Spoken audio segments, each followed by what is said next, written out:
All right, we are live. Hey everyone, Remi Mayer here, founder of HolosBody. And today I'm with Lauren. She's our mindset, habit, and accountability coach. And today we are also with Leidy. She's our psychologist at HolosBody. And today we're going to speak about why it's very important to put yourself in the shoes of your leads, prospects, clients, so that you can grow your business. So we've been helping gym owners for 6-7 years now.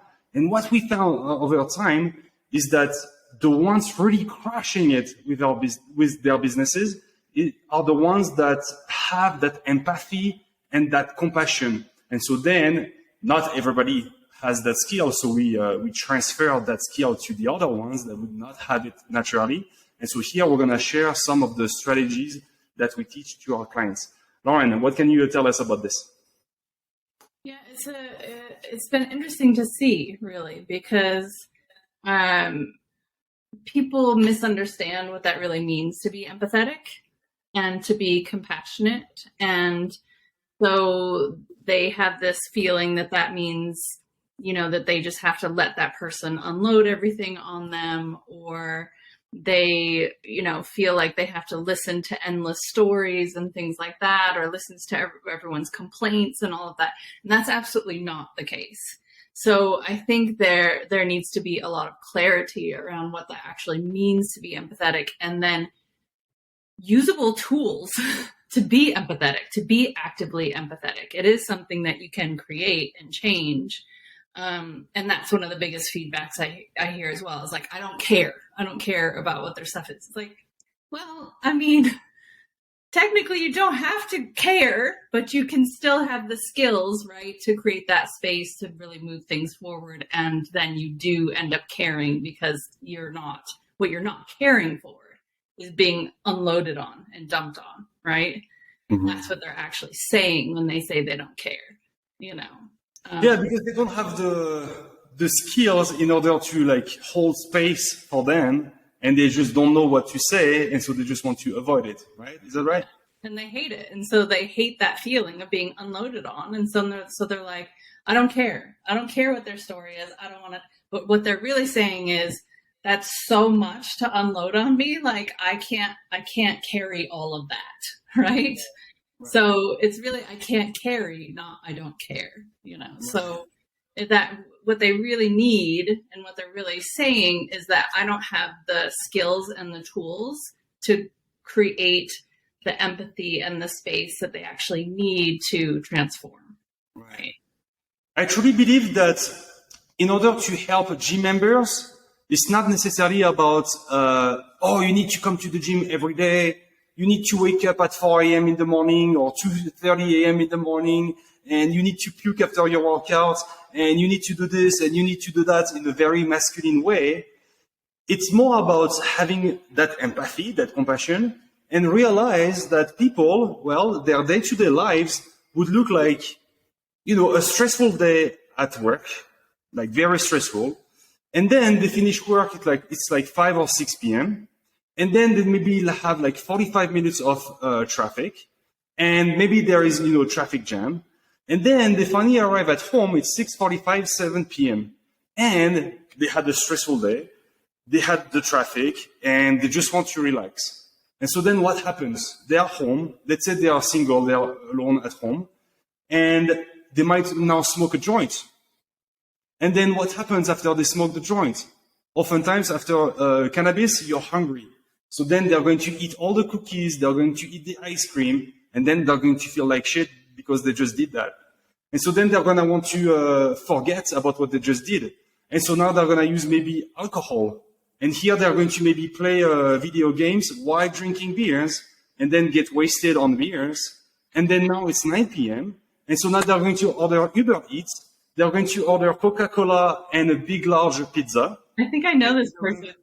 They're going to finish that pizza, and then, they might continue to watch Netflix or to play video games, and then, because they are not confident in their body, because they are overweight, maybe they've been single for years, and they lack intimacy, and so now it's going to be porn, and then it's going to be TikTok until 2 a.m., and then they're going to have to wake up at 7 a.m. in the morning again for work.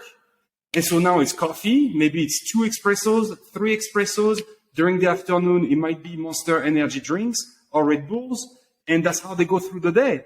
And then guess what? When they come back home, it's another joint again, and etc. and etc. Right? Yeah. So it's not about counting calories. It's not about counting the macros, scaling their foods. Right. It's more about the habits and understand that, well, people are stressed out. It might be financial stress. It might be, their emotional health, their mental health. So we're not asking gym owners to become their psychologists. So Leidy is a psychologist, and she's going to share why you should not speak about their trauma and all these things, but at least help them realize that they have unhealthy coping mechanisms, and then that they can change those unhealthy coping mechanisms into healthier ones. And so to do that, well, you need to put yourself in their shoes. You need to understand what's happening when they're at home, when they are not with you at the gym. They only come at the gym 3 hours a week, 3-4 hours a week. Mm-hmm. What happens during the other 165 hours of the week is where you need to help them, mm-hmm. right? Yeah, I was joking and saying, oh, sorry, go ahead. So I think we all agree that to get the results, they need the discipline, right? But they also need to feel empathy, right? And compassion from the gym owners or the coaches, right? And it's not something difficult. It's not something difficult. It's not that you need to sit and talk about the trauma, about their childhood. It's not about that. It's very simple. What is to hold the space, right? Is to walk alongside another person, right? In the journey they are at. But with trying to understand their feelings and thoughts, right? You don't need to change anything. It's just they don't want to feel judged. You don't need to judge them. They just want to be heard. That's all they need. It's not necessarily speaking about the trauma. It's more like, hey, I totally understand. And then shifting the bad habits, right? Do you agree with that, Lauren? Yeah, so I was just going to say, I was joking about, I think I've met this person before, but really, working with thousands of people on their habits and all of that, that person, there's a million of them, Yeah. And maybe someone listening now is struggling with that themselves. But what are you really looking at there? And as a gym owner, what are they actually looking for from you? And so it's not the confusion comes from, I have to let this person unload everything on me, and you don't have to let that person unload everything on you. In fact, your job, being empathetic, is to disrupt that unloading, right? Because that is the momentum of the pattern. And the whole point of having empathy is to be the disruptor of the pattern. And so as the gym owner, to have empathy is actually to remember where they're at, right? Meet them where they are. Where they are, you're here as the gym owner. They're here, So as far as their brain knows, the easiest way to deal with the overload of emotion and stress or whatever is the habits that they've already created. So to be empathetic as a gym owner is to really give them the tool of on a micro level of just change this one small thing first. Right. What does that do? That creates mindfulness on a microscopic force level, ping, of new momentum, right? That's empathy. That's empathy, is creating force in a new momentum, right? So that's where I think being empathetic, right, is not to take on the load of the negativity. It's to redirect it. Exactly. And that's the difference between sympathy and empathy, right? That's the difference there. Yeah, I got chills on that. Empathic. That's what they need to do. So what you mean by that is not being too nice with them, but just addressing their bullshit, basically. Yeah. Yes. And not the gym owner, yeah. just like you're saying, just listening, but you know what they are doing wrong, right? You know their bad habits, but you don't want to judge, right? But you also want to disrupt the unloading, right? Because the unloading is a complete energy drain, right? But that's a part of the negative momentum that's kept them in the pattern that they're at. So to be empathetic is to be the disruptor, you know? Yeah. It is empathetic as a gym owner or as a coach to say, okay, we're not here to unpack that or unload that now. Let's reroute that. Let's move that in a direction that we do want. Okay, let's move that in a direction that we do that. That's what happened then. What's the new pattern that we want for now? You know, so it's that constant redirect. And initially, you might have to redirect that 60 times. But 60 will move to 59 and soon be 58, 57, and so on down. Pretty soon, that person on their own, right? They've developed that level of mindfulness because you've given them those micro tools to be mindful in their habits. So now they've learned from you. Oh, okay, how do I disrupt that pattern? Okay, I need to reroute that and, you know, make the changes that they need to make. What you said about being sympathetic and empathic makes me think about what happened with my mom, where my stepdad, that I love very much, but he was too sympathetic with my mom, and so then my mom became. I mean, she was depressed, but then she was just staying at home. So he was going to do the groceries, and then he was cooking. And also, she wanted to smoke. So he was going to buy the cigarettes. And so then, over time, well, she just stayed on the couch, getting obese with chronic diseases. She was not even taking showers, let's say for months. So sometimes like a month, she would not even take a shower. She was becoming like a zombie. He was nice, though. He was going for the groceries, cooking, buying the cigarettes, doing all the things, right? That was being nice. Now, after that, I had a conversation with my mom, coming from a place of love. Of course, I love my mom very much. I was being empathic, but I did address her shit, though, right?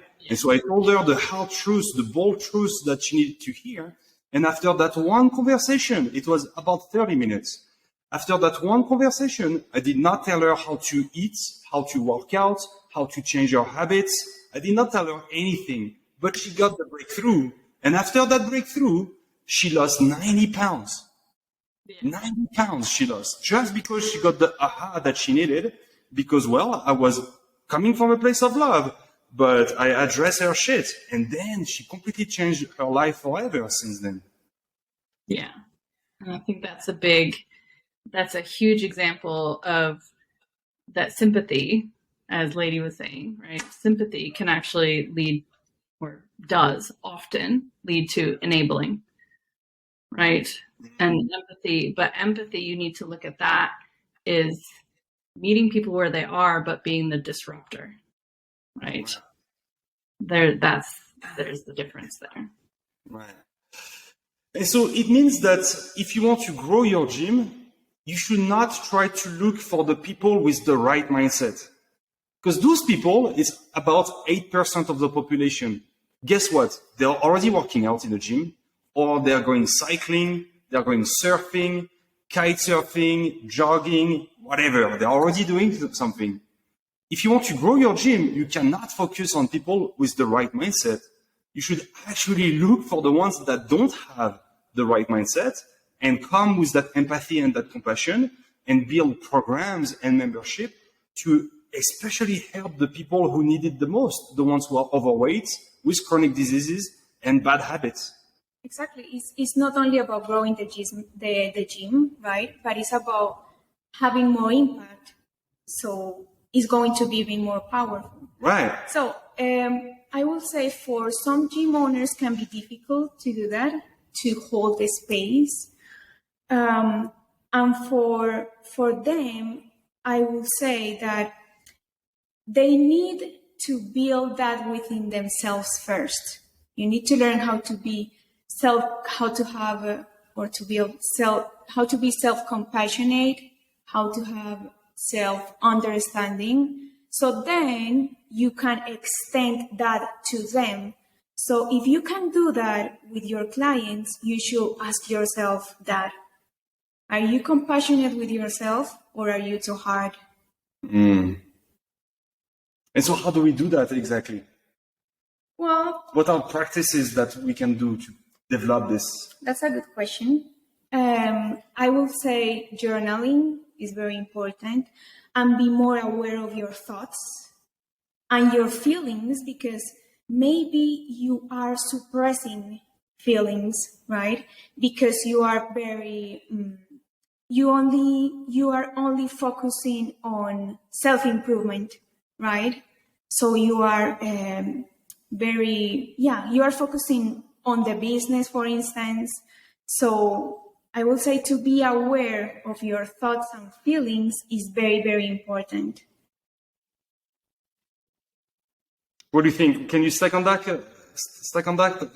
Lauren, about how to develop this? Yeah, I think, the biggest thing that comes up is that, they really cannot deal with the negative complaining, right? And I have found that, to kind of piggyback on what Leidy was saying, like, that's absolutely true. The ones that struggle with it the most also have negative internal self-talk, so they already have that negative internal self-talk, and to have someone else's then built on top of that, it's too much, right? Like it's overwhelming. So there does have to be a shift within self, right? To be able to, you want to look at it as alchemize, right? To be able to alchemize someone else's negativity, right? And neutralize it, essentially. But if you're already in a negative mindset or weighted towards the negative, then that weight just gets heavier, right? So, so one of the things that I recommend for people to do to just kind of move themselves out of a weighted emotional state and to develop empathy for someone else that's in an even heavier weighted emotional state is to put themselves, I call it choosing your pain, right? So put themselves into either situations or activities that trigger high resistance for themselves. So a perfect example of this is I had one of the gym owners who had trouble empathizing with some of the clients, right? But he himself had a lot of negative self-talk. And so when we dove into that, there was a particular incident in his life that really changed the way that he thought and the trajectory of how he thought, but he never had really addressed that. So I gave him an exercise of, okay, write a paragraph a day just about how you feel about that particular subject. Just dive into memories or just words, whatever comes to mind. When I spoke to him a week later, he didn't do any of them. Why? Because one paragraph was too hard. The resistance to that was too hard. So I said to him, okay, now notice how much resistance you had on that. Notice all of the things that came up around that. Notice that you wanted to avoid me. These are all the things that your clients go through, right? Exactly. These are all the things that your clients go through. Okay, so how can we make this so that you still want to connect with me? We still develop trust, but you still have momentum and movement in the right direction, right? So then I said, okay, write one word a day that has to do with that and send it to me. I'll hold you accountable to that.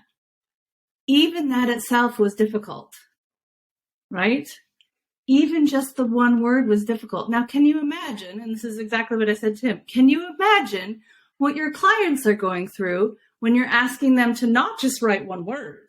You're asking them to change their internal selves, their external selves, meaning their movement, and the foods that they're putting in their body all at the same time. That's a huge amount of resistance and change that you're asking them to do all at once. I'm just asking you to write one word a day. Mm-hmm. Right? So what does that do? It puts them in at least somewhat of an equal ground of where their people are at. From that exercise, he was able to glean at least a higher level of understanding of what his clients were faced with. And in turn, he also was working through his own negative weight, right? And what did that do? That allowed him to basically lighten up his emotional load, but also be able to recognize, okay, how do I actually meet someone where they're at? Right. And now give them a tool, right, that does feel doable. Awesome. And it's all about that, I think, to provide results to gym members. It's not necessarily to tell them to come to the gym every day. It's not to tell them to count calories, count macros, but it's to actually help them with that. And now they can just come 3 times a week. And actually it's great for your gym business because now your maximum capacity just goes up by a lot when the people don't come every day, but only 3 times a week. You sell an efficient program, right? You sell that. You don't want to sell access, unlimited access. You just want to sell a program or memberships that are efficient, right? So that they don't have to spend so much time at the gym. And so that they don't have to count calories, so that they don't have to scale their foods. They don't have to count their macros and all those things that they don't want to do, but you just help them with those things, the emotional things going on in their mind.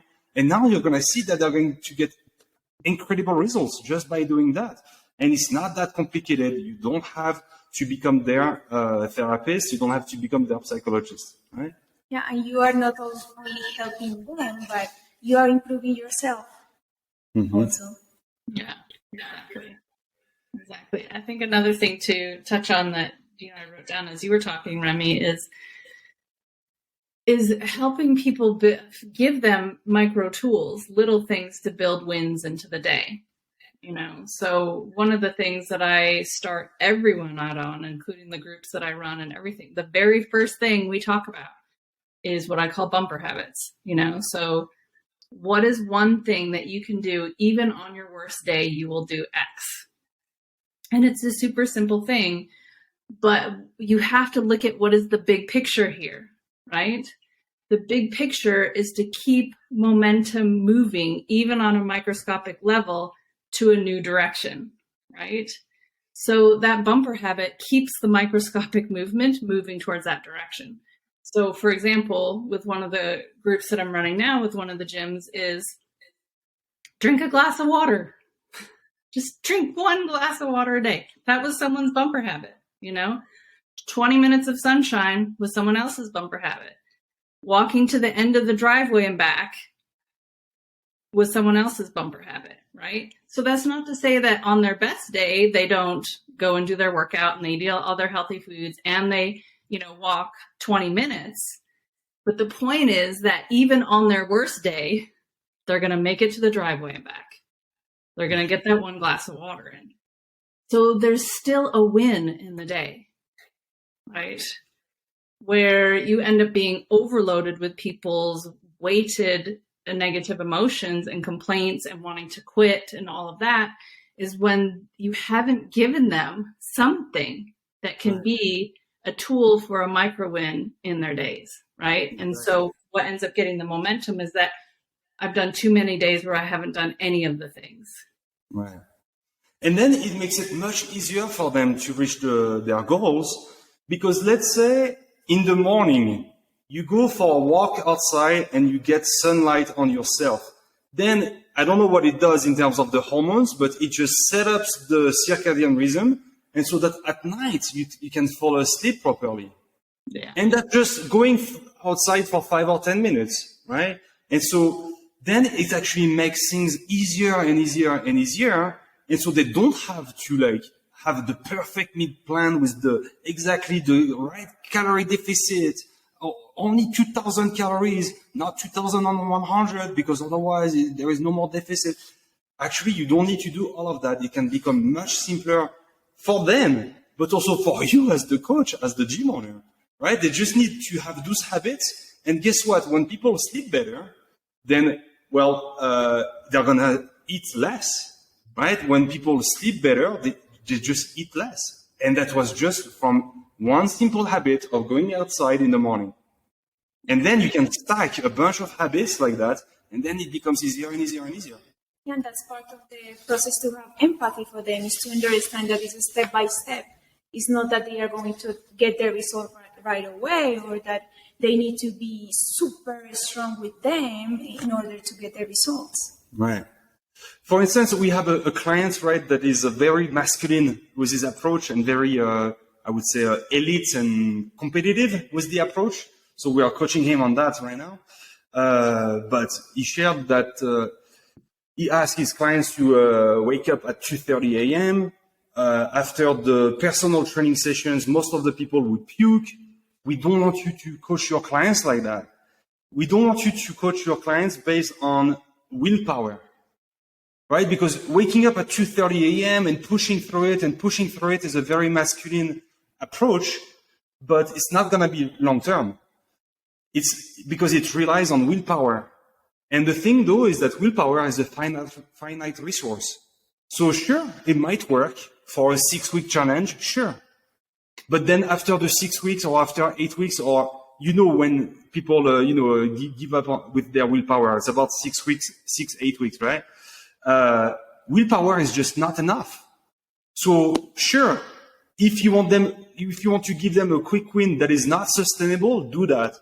But it's not about that. It's about providing long-term results to people so that they can have a method that they can continue on for the rest of their lives. And now you provide them with a step-by-step game plan to change the trajectory of their lives forever. That does not require willpower.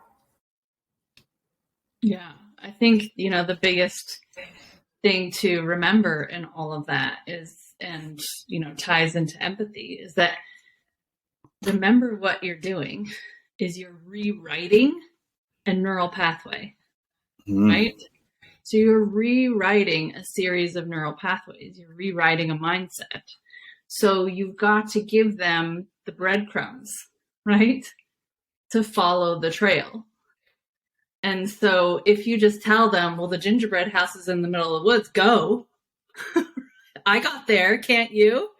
It's like, well, I've never been in the woods before. Like, I don't know how to get there, So, but if you give people the breadcrumbs, the micro levels, right, of how to move there, that's empathy.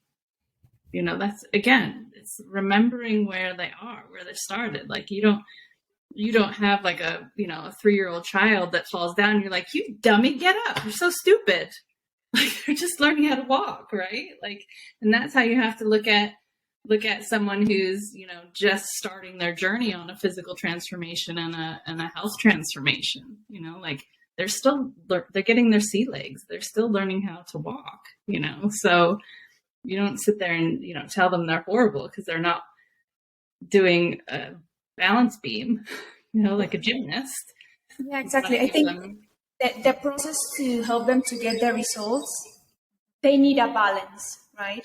In the process also. Like, I understand that the discipline is associated with a masculine side, right? And the compassionate and empathy is related with a feminine side. But they need both. I mean, we have both within ourselves. We need to balance both to, in this case, get the results they want to get. Right. You want to have an extra masculine approach. You want to be more balanced with the approach, right? Yeah, and both are required to be a heavier hand of one and the other, dependent on what's going on, right? Sure. Yeah. So sometimes when I coach my clients, I'm being very directive and very masculine with them. But some other times it's a more feminine approach, right? Yeah. And to be honest, I used to be very masculine with my approach. I was part of the French national team of crew rowing, and it was like working out every day, twice a day, eating clean, It was like very masculine with the approach. But then I was like, well, I can't ask my mom to do that. Right. That would just not work. To have so much discipline, I can't ask my mom to do that. What would my mom need in order to change, though? Right? Try to put yourself in the shoes, just like I did with my mom. I tried to put myself in her shoes with the depression that she has. And then I'm like, yeah, I cannot ask her to have so much discipline and so much willpower. It's not possible. So what else could I do and say for her to get it? And it happened. She lost 90 pounds. And she actually needed a heart surgery that she got done. But I wouldn't have had that come to Jesus conversation with her, where I was like, come on, change your life. Well, maybe she would be dead now. Yeah. I think another aspect of that too is,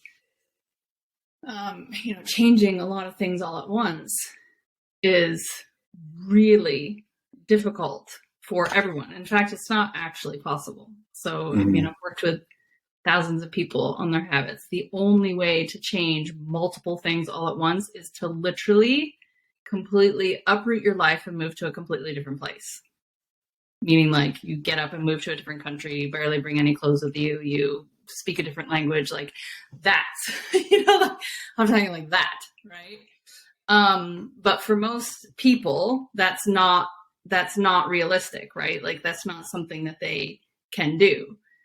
So you have to look at the whole picture as like kind of like that game Pick Up Sticks or Jenga, like what is the loosest piece that's not gonna, well, actually you want everything to tumble down. Jenga, yeah, exactly. So how can you move that piece? But you want to move the piece that's most likely to have everything topple down, right? So a lot of times people think like, oh, my issue is the smoking, right? But actually, like the smoking is just like, the habit that's built on a habit, that's built on the habit, that's built on the habit, that's built on the habit. What's the actual issue? Anxiety, right? So like really empathy, right, is also recognizing like what is the undercurrent of something. When someone's talking about all of these things, what's the actual thing that's there, right? That's wanting to be heard.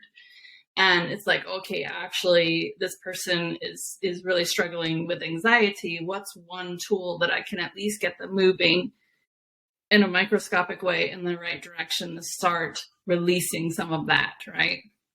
And I say that because one of the things that, I worked with horses as well. And it's the same thing. The question that we were always taught is what happened before what happened, right? And that's a part of empathy, is really recognizing like, what is the actual like piece that's the true trigger one for everything happening? And when you start to recognize what that is, then all of these other habits, right? And you get them to change the trajectory from there. All of these other habits fall away. So the complaining falls away, the smoking falls away, the watching TV till late at night falls away. All these things slowly fall away on their own, right? Instead of like, oh, we have to address all of these things. Does that make sense? It's like a domino, yeah? Yeah. Effect, kind of. Exactly. So, that empathy is like, okay, you don't have to like listen to all of these things and think that these are all these problems, right, that we need to fix. It's overwhelming if you look at it this way. Yeah. Exactly. But it's really ask that question, what happened before what happened, and then listen to like, what is that?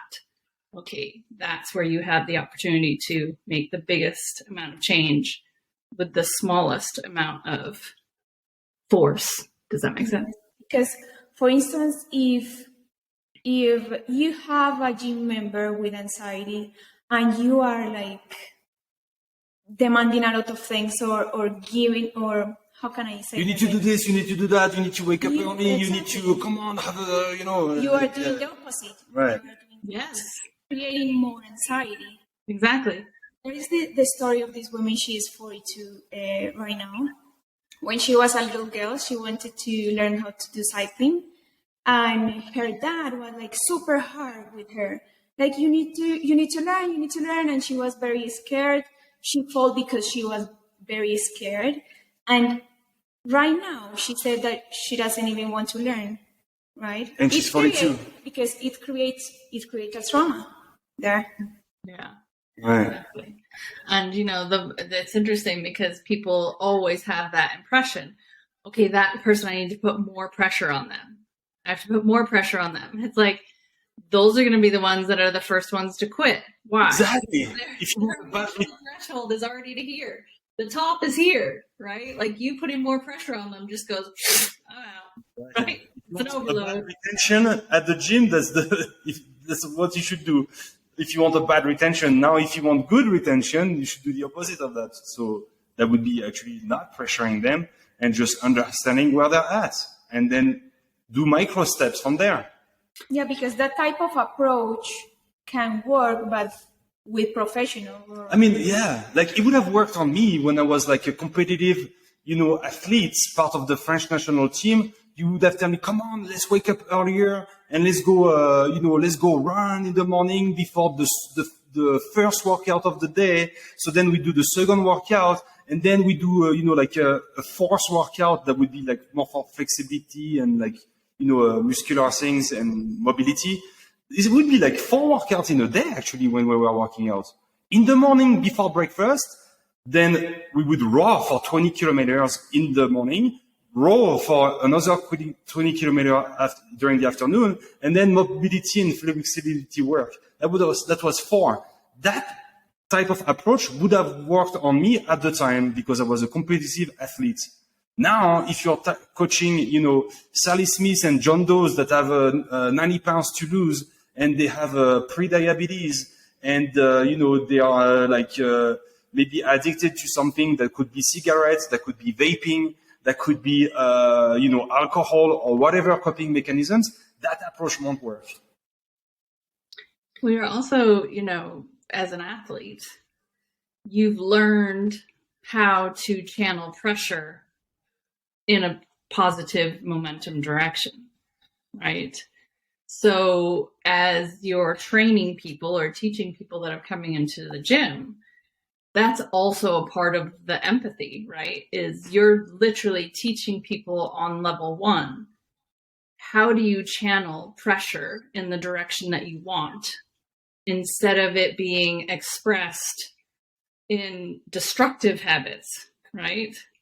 So it's like changing it to healthful habits rather than harmful habits, which is what's happened. So they've channeled pressure into, I need an escape, right? I'm already overloaded. That puts me into escape mode. That leads to a harmful trajectory, right? But you're trying to, or attempting to, retrain people how to channel that pressure into healthful habits, right? That expands energy. So, really, yes, putting a lot of pressure on people initially, that's too much. That's too much for them to channel into a healthful direction initially, right? It's like trying to open up the Mississippi River and have it go down a little creek, right? I see those 2 extremes here, right? Yeah. The gym owner's approach that is very masculine, I like go. Yeah. And people that needs help, that for them is even difficult to follow those step by steps, right? So it's a huge gap. Exactly. Go ahead, yeah, continue. Yeah, I said what to do. So the approach, they need to balance. They need to find them in the middle, right? Like not too hard, but also not too soft, because for them it's like exactly because you're teaching them how to channel pressure in a healthful and positive momentum direction, right? as an athlete, you've learned how to channel huge amounts of pressure into a direction that you want, right? But when they're first starting out on the journey, right, they can't handle much, right? Like, okay, I need to learn how to handle, like, just direct this much pressure, you know? And so, but then once they learn how to do that, then of course you can add more pressure and more pressure and more pressure. Next thing you know, they are also an athlete, right? They can channel huge amounts of pressure, but they've got to start somewhere, you know? And you know what? Even when I was an athlete, part of the French national team, my coaches had Olympic medals, Yeah. right? They were Olympic coaches who had in the past Olympic medals. Really good at rowing, really good at coaching how to row properly and how to have the physique for it, yeah? But I would say that I would have loved a little bit more of like empathy and compassion from them, to be honest. I would have loved a more balanced approach because probably that would have helped me with my mindset. Probably I would have even better with a more balanced approach, right? To realize that when I was tired because I would have rowed 40 kilometers per day for like 7 days in a row, that sure, I'm tired. Or, you know, like at least also bring that empathy, that compassion, and have a nice motivation talk before I go raw for that competition, right? In terms of the mindset. It's not like go, push, lift more. And, it's not just no pain, no gain and all those things. It's also like, well, I also have a heart, you know? I'm not just a fucking machine, right? And so if they would have had a bit more of that type of mind-body coaching approach, I'm sure I would have done even better, even when I was an athlete. So if it's true for athletes, top athletes, just like I was, it's even more true for people who, are overweight with chronic diseases. Yeah, that what you are saying about the no pain, no gain, that's a philosophy that a lot of people right now is having. Like there is a lot of gurus, celebrities talking about it, a lot of books, right? That that helps when it's about self-improvement. Right. It's good at some point. But if you do that for a lot of time, that for sure is going to create difficulties. Right. I'm sure like you're referring to, let's say, David Goggins. Do you know David Goggins, Lauren? Yes. Right. His approach is very like go, and, very masculine. Sure, there is place for that, but not only, right? There is a time for that, but it's not the only way. Sure, sometimes you have to go. That's right. But it doesn't mean that you should make people puke after every workout or anything crazy like that. There is a place for the masculine drive, but also you can also have place for that feminine compassion. Yeah, because when someone is thinking a lot about self-improvement, right?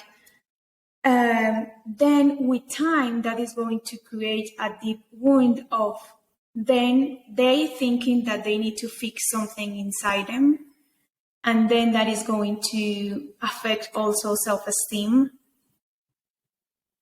When that approach is like used for a lot of time, it affects for sure. Right. Yeah, it's interesting. There was because I've worked with horses for a long time, as I talked about, and was a professional athlete. And what was interesting is they actually did a study on people teaching, right? And what they found was that people that were Olympic athletes, as you were talking about, could not teach beginners well. Mm-hmm. Yeah. Didn't teach beginners well at all. Why? Because they no longer could relate to what that person was struggling with and where they were.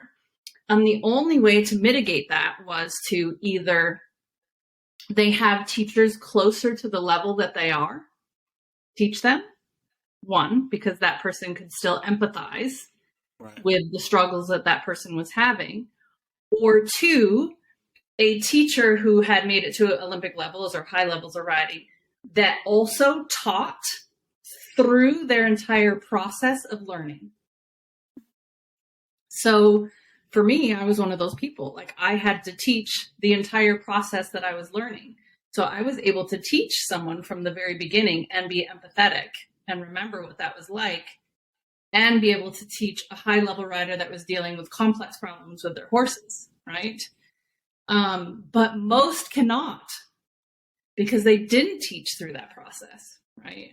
So I think that's a good thing to, as a gym owner, right, to keep in mind as well, is that you may be so far into your athletic journey, right, as a person who works out or as a health person or whatever, that you may can only teach within this range of people. And that you may have to bring on someone who's closer to the beginning stages of that journey, right? That your initial people are coming on as, to be able to be empathetic, right? And to be able to teach from that space of what it's like to start out and be overweight or have injuries and to struggle in that beginning part and blah, blah, blah, right? Or that when you bring people on, they're teaching from the very beginning stages of their journey all the way through, right? So they have that ability to then be empathetic and remember how to relate to all of the levels. Right, exactly. So basically, think about it. How is it to be a single mom, working single mom with 3 kids, 9 months old, 2 years old, and 4 years old? How is it? Are you going to be like, come on, go, go, go, come to the gym every day, da, da, da, da, da, da? No, you can't do that on that single working mom. Try to put yourself in her shoes. Try to understand what kind of life she has, right? Yeah. Right. So let's wrap it up here. We've been live for 45 minutes already. So it might be still sound too overwhelming to you guys, gym owners, personal trainers, and we realize that, right? And so that's why we actually do that for you. You don't even have to do it yourself. You can just book a call with us, and then once you join the HolosBody program, Lauren would coach your own gym members on your behalf, on Zoom, online, once a week. She will keep them accountable. Lauren, you want to share a little bit what you're doing here with those group coaching calls? Habit, accountability, mindset. Yeah. So, the biggest part is my biggest focus with the people is their mindset, and also how to build those micro habits, right? How to keep that momentum moving in the right direction so that the gym owners can focus on really the things that they do best, right? Which is giving them the plans for movement and working out and tracking their food intake and all of that sort of thing. But then I fill in that gap, right? Of how to actually create those micro habits that move them in the right direction, how to actually build mindful habits and a mindset that is in a forward moving momentum and trajectory that creates long-term success, right? So they don't get into that negative overwhelm. So all of the tools that are involved with keeping them moving forward in the right direction. And Awesome. yeah. So, and then the accountability that comes along with that. Right. And also we are using surveys that we send at the beginning once they join this type of transformational program. We also use weekly surveys and daily surveys. And actually you look at it, right, Lauren, and you look at the answers so that we can find if some people fall through the cracks and if they might need more than just the group coaching calls and if they need more some one-on-one support.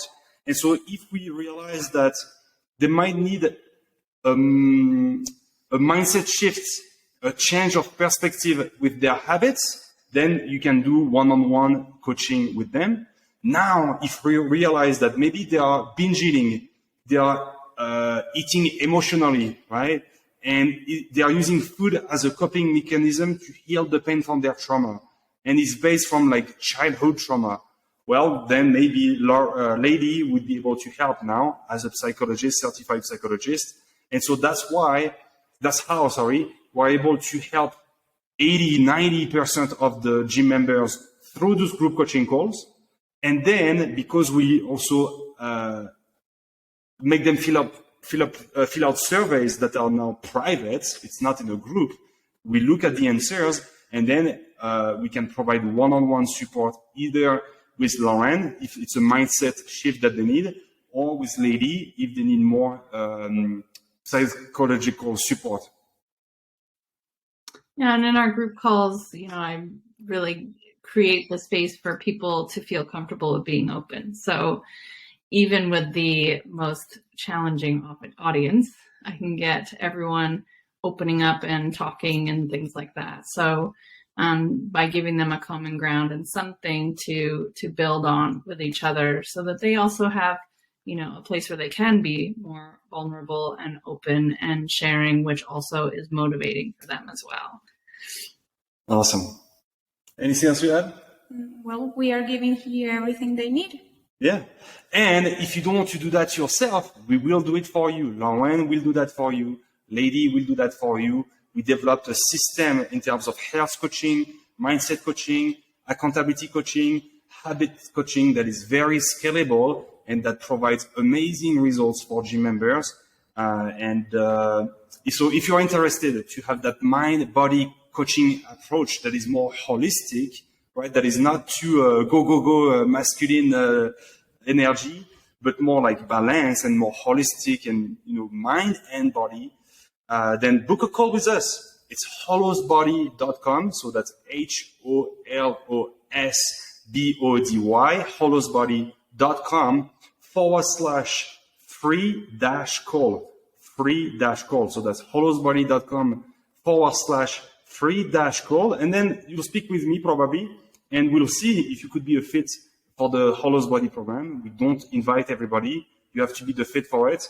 But if you're the fit, then, it's much, much easier to attract a lot of people, right? We have people getting 30, 40, 50, 60, 70, 80, 90 members, high ticket a month with this program. When you have that type of mind-body coaching approach, then also we show you the marketing, we show you the scheduling process, we show you the sales process as well, of course. We also show you all the strategies, all the techniques and the strategies, I would say, to make this work. But also we realize that it's important to have that mind-body coaching approach so that you can optimize your retention. You're going to have a great retention, but also you're going to change your positioning. You're not going to be a conventional gym. You're now going to be a mind-body transformational gym. And then you're going to be the only one in town. And that's how you're going to get a lot of new people coming through your doors and be very, very successful. So that's HolosBody.com/free-call. And thank you so much, Lauren. Thank you so much, Leidy. Talk to you soon, guys. Bye. Bye.